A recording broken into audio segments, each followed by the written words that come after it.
This is The Reset, episode 15, with me, Sean Tucker. Today, I am going to talk to you about what it is to celebrate the small wins to generate momentum. This is one of the things that I have actually struggled on in recent years. And probably ever since I started my business almost 9 years ago. And that is when you have goals and you're working towards your goals, but you're not able to reach your goals. And that crushing feeling of feeling like you're a failure, that you're not even able to attain your goals, no matter how big or small they are. That is what I'm talking about today. So how can you turn that story of I'm a failure into something that is, I am awesome and I am actually generating momentum and winning. I'm winning. I feel like I'm winning. Because there's two types of people in this world. There are those who hate to lose, and then there are those that love to win, right? So if you really love to win, then you have to learn to generate that in your body. Create the feeling of winning without even having to reach the destination. Because there's this mindset that I love for you to employ or to use, and that is playing the game, regardless if you win or lose, being 100% involved in it. So being fully intense, fully involved. This life, this game means everything to you. And it's not that if you lose, it's going to destroy your life. Because that weight that you carry with that, whoa, I've been there. You don't have to play that game.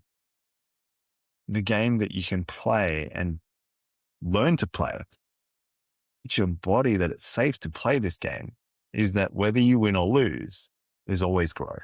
There's always learnings. There's always an opportunity that may not seem like an opportunity at the start. And this episode actually gets me really excited to share because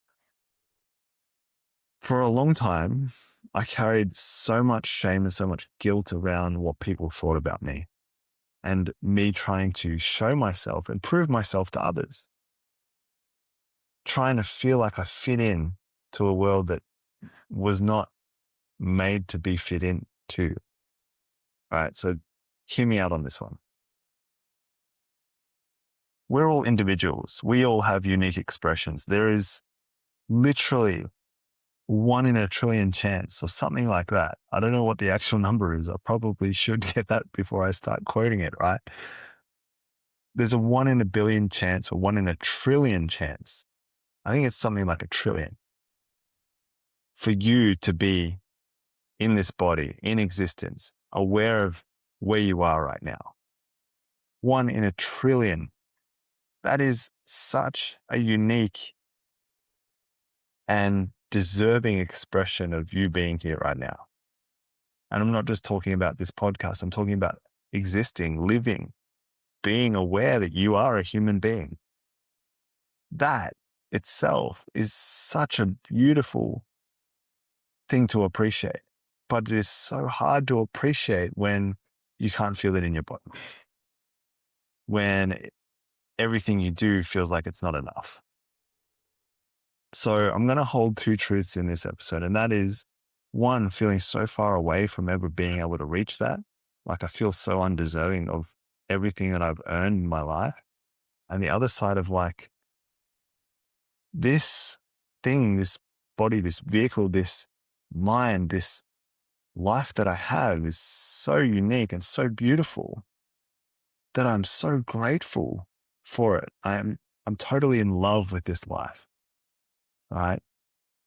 Because I know what it's like to hold both. And you can hold both and still experience both. But if you're stuck in one where it feels like you don't deserve to even live, then that to me is so sad and so hurting within the heart space because I get it. I've been there. And it's not about who's had it worse or who's had it better and who's more grateful. It's not about comparing yourself to anyone else. It's about what is your lived experience? What is your experience? What is in your experience? Because if you feel like everything you do is not good enough, everything you are is not good enough, and you're looking at yourself in the mirror thinking, I hate that about myself. I hate that about, like, there's so much you can appreciate about having those feelings as well. Because it's the reluctance, it's the resistance that you have to experience the feelings. If you know it intellectually, and this is how your mind works, that it's saying, this is bad, this is bad, this is good, this is good. Right, then it's not actually being experienced in your body. Because intellectually, you can know what's the thing to do. You can also not know what the thing is to do and still go and do it anyway. So being aware of the pattern, being aware of the cycle that you're in, whether it's shame, whether it's guilt, whether it's love, whatever it is, when you have that awareness, that's only part of the experience. When you're able to fully experience it through your body, through your mind, and experience the sensations that maybe you've been avoiding because it is unsafe to feel them,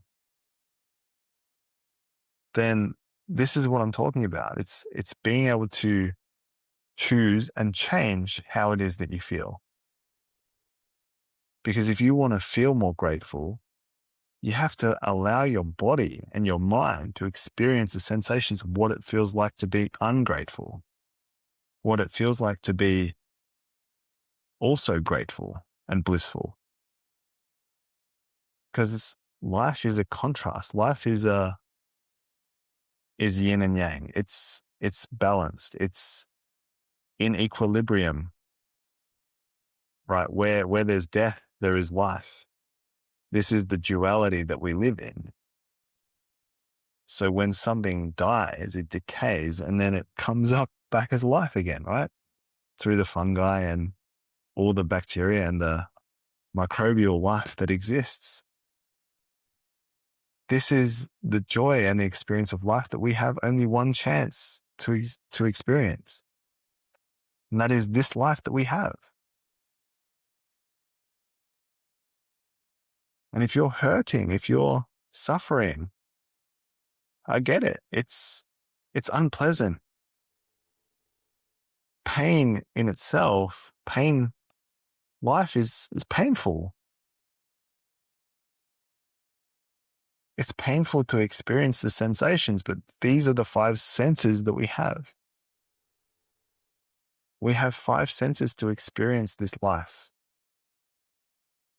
And if we are not willing to experience all of the sensations to the depth and the intensity that life has to offer us, then maybe, just maybe, there's something that we're avoiding. And if it's something that we're avoiding, it means that we're avoiding the high experiences, the beautiful experiences of life too, not just the suffering, right? Because it's the choice of suffering that makes us suffer. And that may not be happening at a very conscious level. That may be happening at a very deeply unconscious level, where you may not even be aware of it happening. You might be feeling the sensations, but you might not be aware of why or how to bring yourself out of it. This is because the cycle that you're in might be too strong. It might be that you're at the force of everyone around you. So you've given away your power, basically. Your self-identity is made up by everyone else around you, which is partly true, but you get to choose. Remember, there's always choice and there's always a will. You have the willingness. You have a will, which means if you will, if you choose, you can change. You can change who you are. You can change how you feel.